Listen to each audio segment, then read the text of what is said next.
This is the Decoding Obesity podcast, where we simplify, demystify, and decode obesity, helping you lose weight and feel great. So gear up for a fascinating journey through this ever-evolving field, and let's see what we find. And please remember that the thoughts and opinions on this podcast do not constitute medical advice. Don't forget to visit our website, www.decodingobesity.com, for show notes and more info. And now, here's your host of the Decoding Obesity podcast, Dr. Avishkar Sabharwal.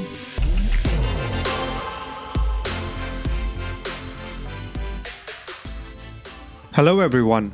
Welcome to another episode of the Decoding Obesity podcast.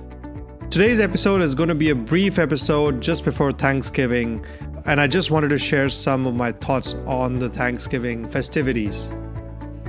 Traditionally, Thanksgiving began as a day of giving thanks and sacrifice for the blessing of harvest and of the preceding year. It is a time when family members travel from far and wide to get together and celebrate. Where there is a get-together, there is a feast. Traditionally, foods served on Thanksgiving include turkey, stuffing, gravy, sweet potatoes, cornbread, mashed potatoes, and cranberry sauce, usually followed by a pie for dessert. If you look at the food items on the menu that I just mentioned, you quickly realize that these can easily put a break in anyone's weight loss plans. Looking at just the macros in these foods, you realize it is mostly refined carbs, sugar, and saturated fat. So I thought, let me make an episode with some basic suggestions to have a healthier and a happier Thanksgiving that'll leave you more fulfilled and you will enjoy it much more. First and foremost, it is really important to realize that changing the outlook from looking forward to the feast on the Thanksgiving Eve to being with family as the primary aim or goal of this holiday would go a long way in easing that inner battle you may have, especially when it comes to the food. At the same time, it is important to have your family recognize that you have started a lifestyle change so that you can lose weight and be healthier. This will hopefully help you garner their support as well. Another aspect to this is telling someone, especially telling someone whose opinion you care about, makes those goals real and makes you more accountable.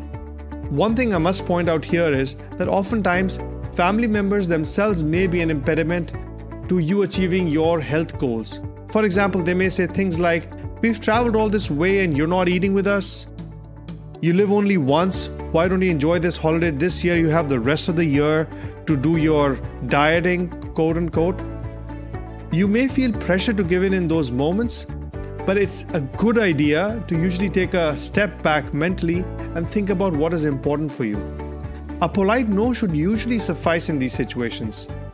If you find that it is still difficult to persuade them, you can probably try and explain to them what you're doing and why you're doing what you're doing.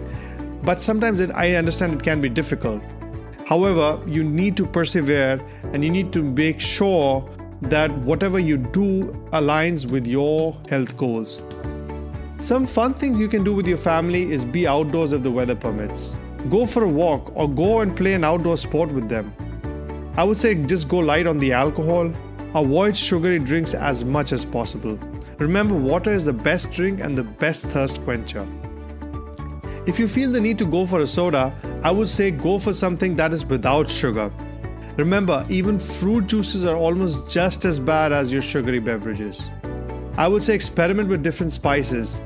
Ginger can often add a unique and refreshing flavor to a lot of drinks. In fact, I came across so many recipes online using ginger as one of the ingredients in so many of these drinks. If a recipe calls for sugar, try and use alternatives like stevia or monk fruit extract. As for the food, I think it's best to add more vegetables to your plate. Try and eat vegetables that are in season. Try and incorporate as many vegetables as you can into your dinner preparations. I came across some amazing recipes online, which I definitely will be using. As a general rule, try and replace butter with unsaturated oils like canola oil, olive oil, corn oil as much as possible. Try to make everything at home if you cook. If you don't cook, then try and volunteer in the kitchen as much as you can.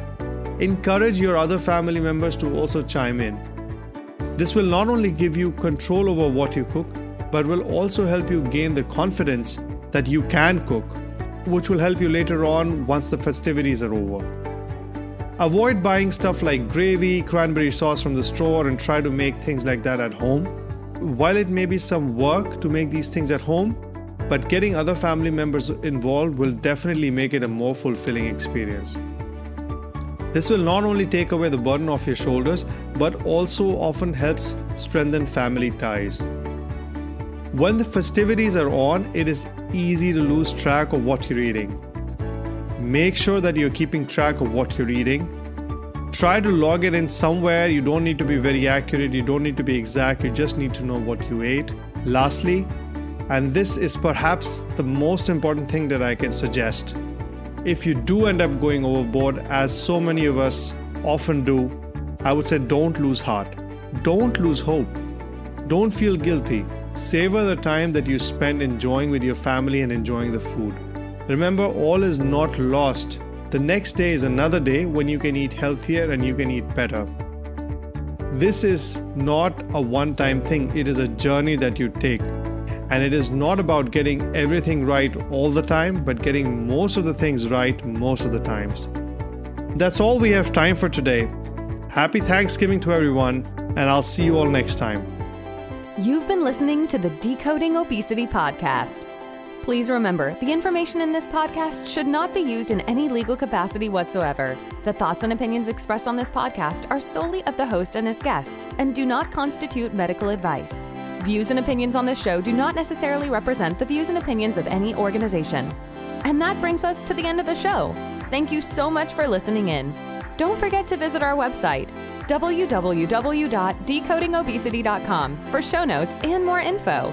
And if you've enjoyed this episode, please feel free to rate, review, and subscribe on your preferred podcast listening platform. We really appreciate that effort. Until next time.